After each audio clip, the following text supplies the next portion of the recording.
Hello students, आपके अपने YouTube channel Divya career coaching में आपका फिर एक बार स्वागत है।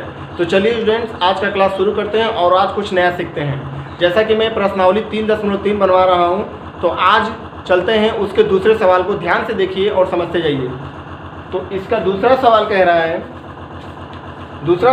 रहा है, मैं सवाल को रीड कर लेता हूँ। 2x + 3y = 11 और 2x - 4y = -24 को हल कीजिए और इससे m का वह मान ज्ञात कीजिए जिसके लिए y = mx + 3 हो। इस क्वेश्चन को आप अपने स्क्रीन पर भी देख सकते हैं। तो चलते हैं दूसरे सवाल को, ध्यान से देखिए और समझते जाइए। 2x + 3y = 11 और दूसरा दिया है, इसको समीकरण 1 मान लेते हैं। दूसरा दिया है 2x - 4y = -24। समीकरण नंबर 2 को हल कीजिए। इसको हल करना है, ये नहीं बोला है कि आप इसको किस विधि से बनाइए। तो आप इसको प्रतिस्थापन विधि से भी बना सकते हैं या फिर अन्य विधि से भी बना सकते हैं। तो सबसे पहले चलते हैं, इसको सोल्व करते हैं पहले, क्योंकि इसको हल करेंगे तभी हमारा m का मान ज्ञात कीजिए जिसके लिए y = mx + 3 हो। तो पहले हम x और y का मान निकालेंगे तभी हमारा m का मान निकलेगा। तो चलिए शुरू करते हैं।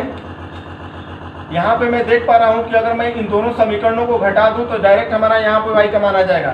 तो समीकरण 1 माइनस समीकरण 2, तो इसको अगर मैं माइनस कर दूँ तो यहाँ देख पा रहा हूँ 2x + 3y = 11 समीकरण 1 है। उसके बाद 2x - 4y = -24 समीकरण नंबर हमारा 2 है। इन दोनों को मैं घटा देता हूँ। तो घटाने पर क्या होता है, अलजेब्रा में यहाँ पे चिन्ह चेंज होता है। प्लस वाला है तो माइनस, माइनस है तो प्लस, और यहाँ माइनस है तो प्लस। तो -2x और +2x कैंसिल हो जाएंगे। यहाँ पे +4 है, +3 है, 4 3 कितना हो जाएगा 7y, और 24 और 11 जोड़ेंगे तो आ जाएगा आपका 35। 7 5 35, यानी y का मान बिल्कुल आसानी से निकल गया। मेरा y का मान कितना आ गया 5। अब इस y के मान को समीकरण 1 या समीकरण 2 में रखेंगे तो आपका x का मान आपका निकल जाएगा। तो चलिए चलते हैं, y का मान समीकरण 1 पर रख देते हैं। तो समीकरण 1 हमारा क्या है, 2x + 3y = 11। तो यहाँ पे ध्यान से देखिए, 2x + 3 गुणे y के जगह पर रखेंगे 5 = 11। तो यहाँ पे हो जाएगा 2x + 3 5 15 बराबर हो जाएगा 11। तो 2x बराबर हो जाएगा +15 को उधर ले जाएंगे तो माइनस में हो जाएगा 11 माइनस हो जाएगा 15। तो 2x बराबर 15 में से 11 जाएगा तो माइनस हो जाएगा 4, यानी 2 दूना 4, यानी -2, यानी -2x का मान आपका आएगा। ठीक, यहाँ पे आप ध्यान से समझ लीजिए एक बार और कि 11 प्लस वाला उधर जाएगा तो माइनस में होगा। तो 15 में से 11 जाएगा, आपका आएगा -4, और 2 दूना 4 यानी -2 आएगा। x का मान आएगा -2। अब यहाँ पे y और x का मान निकल गया तो हमको m का मान ज्ञात करना था। जैसा कि सवाल कह रहा है कि y = mx + 3, इस तरीके से आपका दिया हुआ है। तो यहाँ m का मान निकालना है। तो m का मान निकालेंगे तो y और x का मान इसमें पुट कर देंगे हम। y और x का मान इस समीकरण में, जो समीकरण बुक में दिया है सवाल नंबर 2 में, इस समीकरण में x और y का मान रख देते हैं। तो y का मान आया यहाँ पे देखिए ध्यान से 5, तो y का मान यहाँ 5 रख देते हैं। m × x का मान आया है -2, तो -2 रख देते हैं, प्लस हो जाएगा 3, तो हो जाएगा 5 बराबर -2m प्लस हो जाएगा 3, -2m प्लस हो जाएगा 3। उसके बाद क्या करेंगे, यहाँ पे आप -2m को इधर लेके आ जाइए ताकि ये प्लस में हो जाए, और 5 को उधर बराबर के उस साइड ले जाइए। तो यहाँ पे हो जाएगा 2m हो जाएगा प्लस में बराबर 3 - 5 हो जाएगा, क्योंकि प्लस उधर जाएगा तो माइनस में 5 आएगा। तो हो जाएगा 2m बराबर -2, 2 से 2 का सम माइनस एक बार में कट जाएगा, m बराबर आ गया -1। यही आपका m का आंसर होगा। 5 में से 3 जाएगा, -2 बचेगा, 2 से 2 कट जाएगा, -1 आएगा, यानी m बराबर -1 आएगा आपका आंसर। तो इस तरीके से इस दूसरे सवाल में m का मान ज्ञात करना था, जैसा कि हमने यहाँ पे आपको दिखा दिया कि m का मान किस प्रकार से आएगा। चलते हैं सवाल नंबर तीसरे की तरफ। तीसरे सवाल को ध्यान से देखिए और अपने कॉपी पर नोट करते जाइए।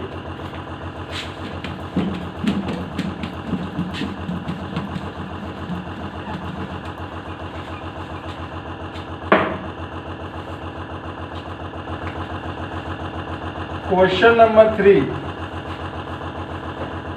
निम्न समस्याओं में रैखिक समीकरण युग्म बनाइए और उनके हल प्रतिस्थापन विधि द्वारा ज्ञात कीजिए। यानी यहाँ पे कुछ रैखिक समीकरण के युग्म बनाना है, सवाल दिए हैं नीचे, और उनके हल प्रतिस्थापन विधि से हल करना है। तो तीसरे का पहला सवाल है, दो संख्याओं का अंतर 26 है और एक संख्या दूसरी संख्या की 3 गुनी है, उन्हें ज्ञात कीजिए।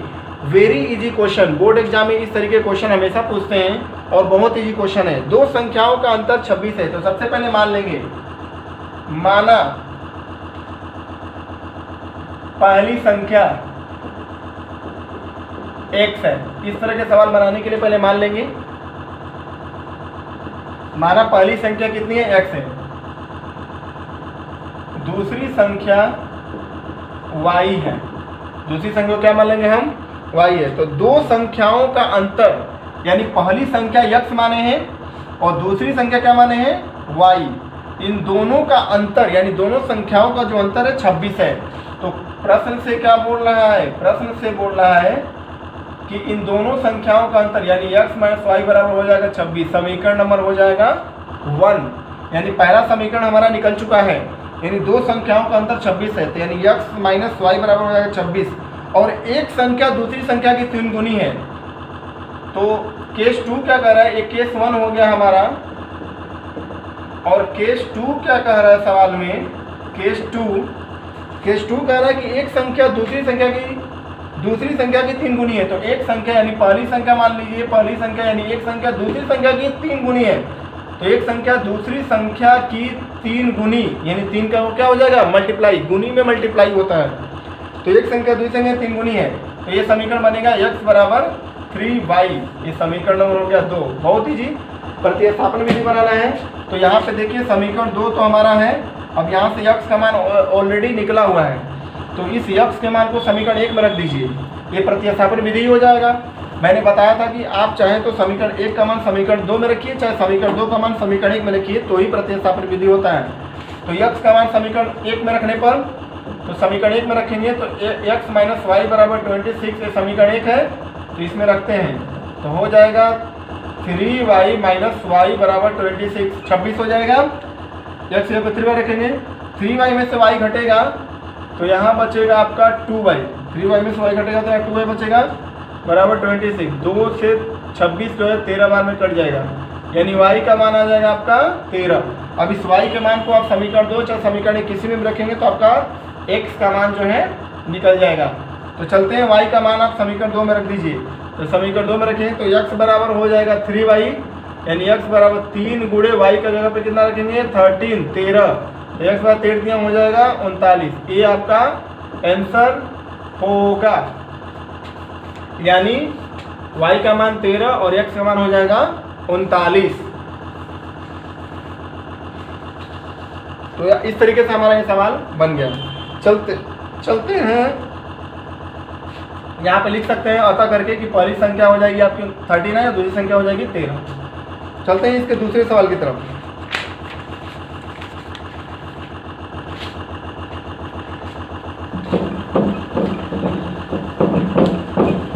तीसरा का दूसरा सवाल है,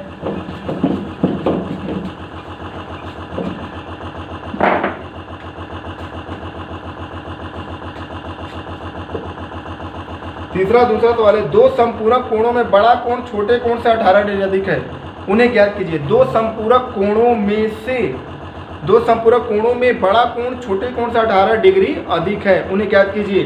तो सबसे पहले संपूरक कोण क्या होता है, जब दो कोणों का योगफल 180 डिग्री हो जाए उसे हम संपूरक कोण कहते हैं। बिल्कुल इसको याद कर लीजिए, जब दो कोणों का योगफल 180 डिग्री होता है उसे हम संपूरक कोण कहते हैं। तो सबसे पहले संपूरक कोण जब दो कोण, माना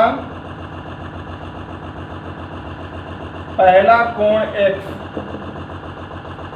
और दूसरा कोण को मान लीजिए y, माना पहला कोण x और दूसरे कोण को y, क्योंकि दो संपूरक कोण है इसलिए प्रश्न से दो संपूरक कोण यानी दो कोणों का योगफल 180 डिग्री के बराबर हो जाए तो यह संपूरक कोण कहलाता है, यानी आपका समीकरण नंबर 1 बन गया। अब प्रश्न से केस क्या कर रहे हैं, यहाँ पे केस देखिए, केस कह रहा है कि दो संपूरक कोणों में बड़ा कोण छोटे कोण से 18 अधिक है। तो आप यहाँ क्या कीजिए, यहाँ बड़ा कोण मान लीजिए x को और यहाँ पे छोटा कोण मान लीजिए y को, तभी तो संपूरक होगा। संपूरक कोण या दो कोणों का योगफल 180 डिग्री हो जाए वो संपूरक होता है। लेकिन यहाँ पे बड़ा कोण छोटा कोण मान लीजिए, जैसा कि प्रश्न बोल रहा है। तो दो संपूरक कोण में से बड़ा कोण यानी बड़ा कोण जो है x, बड़ा कोण छोटे कोण से 18 डिग्री अधिक है। तो बड़ा कोण x है, वो छोटे कोण से 18 डिग्री क्या है, अधिक है। तो यहाँ पे हमारा ये समीकरण नंबर 2 ऑलरेडी निकल गया। यानी फिर से मैं समझा देता हूँ आपको कि दो संपूरक कोण में से बड़ा कोण यानी बड़ा कोण x वाले हैं। तो बड़ा कोण जो है वो छोटे कोण से 18 डिग्री अधिक है, उन्हें ज्ञात करना है। बिल्कुल आसान है। अब यहाँ से हम बिल्कुल आसानी तरीके से निकाल सकते हैं। इसको प्रतिस्थापन विधि से ही हल करना है, इसलिए इसको प्रतिस्थापन विधि से ही हम बनाएंगे। तो चलिए शुरू करते हैं। अब यक्स के मान को समीकरण 1 में रख दीजिए। तो यक्स का मान समीकरण 1 है हमारा यक्स प्लस वाई बराबर 180। तो ये हो जाएगा समीकरण 1 है। तो हो जाएगा यक्स का मान है y plus 18 degree plus y बराबर हो जाएगा 180 डिग्री। अभी थोड़ी देर के लिए हटा सकते हैं। तो हो जाएगा वाई प्लस 18, ये हो जाएगा एक्स की जगह पे, और वाई तो वाई पे 180 हो जाएगा। तो वाई वाई जोड़ेंगे तो हो जाएगा 2y, अब प्लस हो जाएगा 18 बराबर हो जाएगा 180। प्लस 18 को आप उस साइड ले जाइए तो हो जाएगा 2y बराबर 180 माइनस 18। तो 180 माइनस 18 हो जाएगा। तो हो जाएगा 2y बराबर 180 में से 18 घटेगा तो 10 में से 8 हो गया 2, 7 में से गया 6, 162 आएगा। अब बिल्कुल 10 में से हट गया 2, 7 में से गया 6। अब इसको कटा दीजिए, 2 8 16, 2 एकम 2, यानी y का मान आ जाएगा 81। अब इस y का मान आप किसी भी समीकरण में रख सकते हैं, समीकरण 1 या समीकरण 2 में। चलिए मैं y का मान समीकरण 1 में रख देता हूँ। तो y का मान समीकरण 1 में रखेंगे तो x प्लस वाई बराबर हो जाएगा 180 डिग्री। तो हो जाएगा x प्लस वाई की जगह लिखेंगे 81 बराबर हो जाएगा 180। तो प्लस 81 को आप उस साइड ले जाइए तो x बराबर 180 माइनस 81। तो x बराबर हो जाएगा 10 में से गया 9, यहाँ पे 17, 17 में से हट गया 9, 99। तो x का मान आएगा 99। कहाँ क्या रहा था क्वेश्चन के हिसाब से चलते हैं। क्वेश्चन क्या कह रहा था कि बड़ा कोण छोटे कोण से 18 डिग्री अधिक है। बिल्कुल चेक कर सकते हैं। ये बड़ा कोण x माने थे तो बड़ा कोण 99 है। तो बड़ा कोण 99 इसका आंसर है। तो बड़ा कोण जो है 81 से 18 डिग्री अधिक है। हाँ 18 डिग्री अधिक है, इसका मतलब हमारा आंसर सही है। x बराबर 99 और y बराबर 81, यही आपका आंसर होगा। और जोड़ने पर भी आप जोड़ के देख लीजिए संपूरक कोण आएगा 180 के बराबर होगा, यानी हमारा आंसर बिल्कुल सही है। यहाँ से भी हमने चेक कर लिया कि बड़ा कोण जो है छोटे कोण से, यानी छोटा कोण y माने थे ना, छोटे कोण से 18 डिग्री अधिक है। हाँ बिल्कुल 18 डिग्री अधिक है, इसलिए हमारा आंसर क्या होगा, बिल्कुल सही है। चलते हैं अगले सवाल की तरफ। आप बिल्कुल इसको ध्यान से समझिए और अपने कॉपी में नोट्स बुक में आप इसको नोट करते जाइए ताकि आपको पढ़ने में आसानी हो। चलते हैं तीसरे सवाल की तरफ।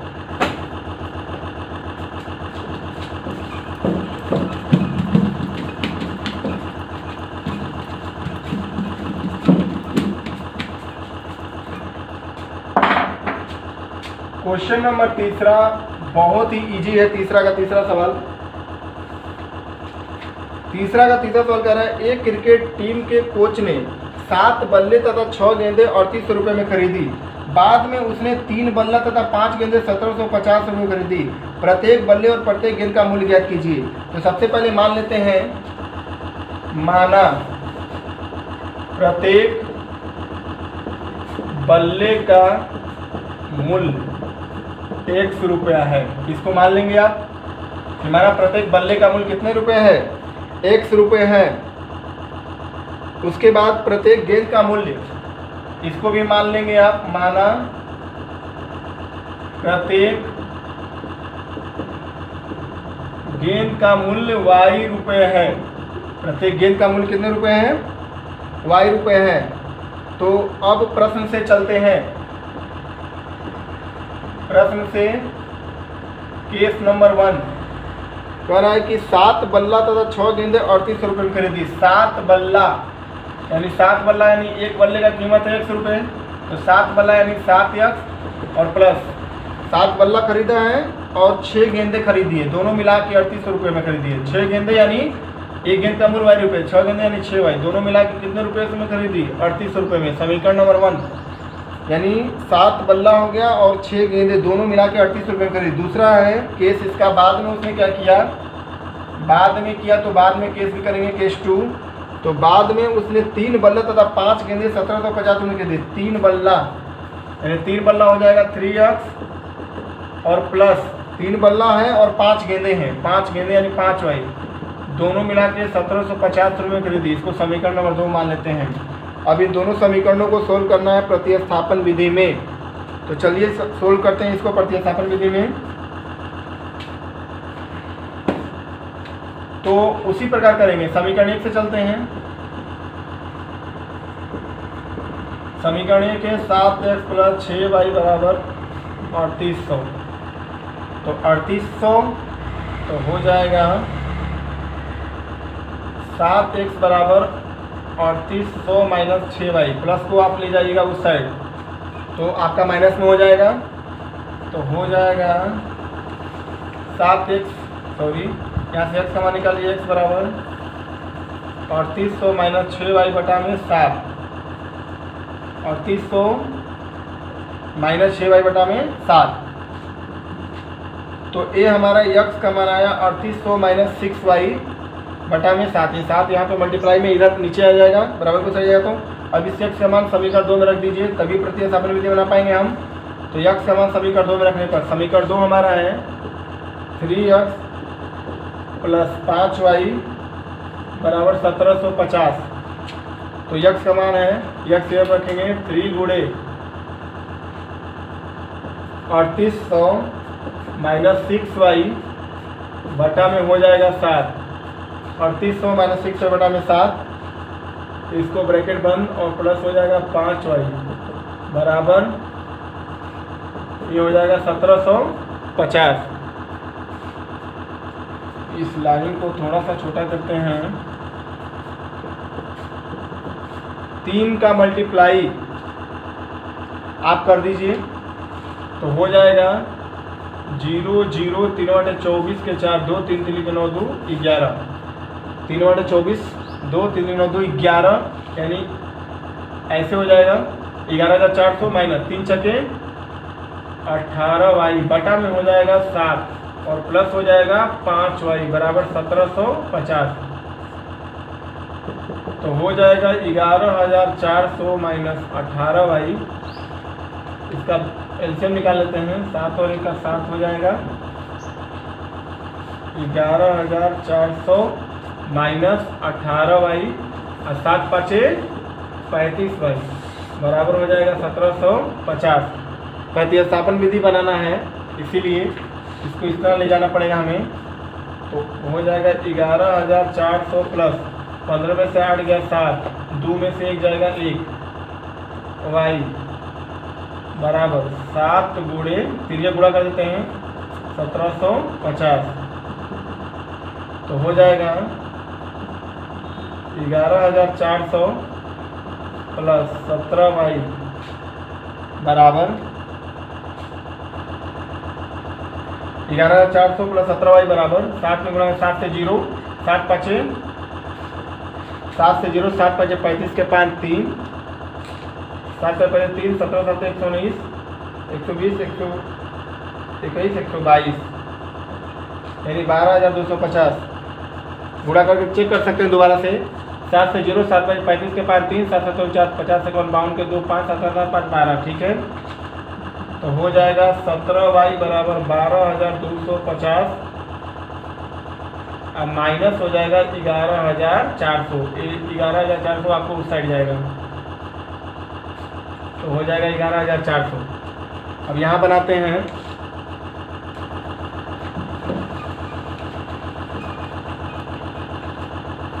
तो हो जाएगा आपका, चलिए यहाँ से बनाते हैं, तो हो जाएगा 17y बराबर, घटाइए उसको 0 0 से 0 क्योंकि ये बड़ा है 5 0 यानी 5 आएगा। यहाँ पे आ जाएगा 12 में से 4 जाएगा 8 और 12 में चलेगा 8 यानी ये बचेगा, कट जाएगा यानी 850 आएगा इसका। तो y बराबर 850 बटा में 17, 17 पचे 85 यानी y का मान आ गया 50। y का मान 50। अब y का मान समीकरण 2 में रख दीजिए। तो y का मान समीकरण 2 में रखेंगे तो समीकरण 2 में यहाँ ऑलरेडी लिखा हुआ है, तो 3x प्लस 5 गुणे y की जगह लिखेंगे 50 बराबर 1750। तो हो जाएगा 3x प्लस 50 25 250 हो जाएगा, 50 25 250 बराबर 1750। तो हो जाएगा 3x बराबर 1750 प्लस वाला उधर जाएगा तो माइनस 250। तो हो जाएगा 3x बराबर 0 0 0, 5 में से 5 गया 0, 17 में से 2 जाएगा 15 यानी 3 5 15 यानी 500 यानी यह जगह पे आ जाएगा 500। यानी प्रत्येक, इसका मतलब हम कह सकते हैं कि प्रत्येक बल्ले का मूल्य जो हमने ज्ञात किया था, जो हमने माना था कि प्रत्येक बल्ले का मूल्य x यानी प्रत्येक बल्ले का मूल्य 500 रुपये और प्रत्येक गेंद का मूल्य कितने रुपये 50 रुपये है। तो यही आपका आंसर हो जाएगा। इसको आप ऐसे लिख सकते हैं कि प्रत्येक बल्ले का मूल्य 500 रुपये है और प्रत्येक गेंद का मूल्य 50 रुपये है। तो ये रहा आज का सवाल। तीसरा का 3 सवाल मैंने बनाए हैं। तो दोस्तों छात्रों, तो आप इस वीडियो को ध्यान से देखिए और सवाल को समझते जाइए। तो आज के लिए आज का क्लास यहीं तक रहने देते हैं। अगले क्लास में हम पुनः एक नए चीज़ के साथ उपस्थित होंगे, इसके आगे सवाल को बनाते हुए उपस्थित होंगे। तब तक के लिए आपका समय देने के लिए बहुत बहुत धन्यवाद। बने रहिए दिव्य करियर कोचिंग के साथ। हमारे इस चैनल को लाइक शेयर और सब्सक्राइब जरूर करें ताकि, और घंटी का बटन दबाना ना भूलें ताकि आपको जैसे ही मैं नया वीडियो डालूंगा ताकि आपको अपडेट्स मिलता रहेगा। तब तक के लिए धन्यवाद। आपका दिन शुभ हो। आपको ये वीडियो कैसा लगा आप मुझे ज़रूर बताइएगा। और हाँ, इस चैनल को लाइक शेयर और सब्सक्राइब ज़रूर करें ताकि आपको नए अपडेट्स मिलते रहेंगे और घंटी दबाना ना भूलें। Thanks for watching.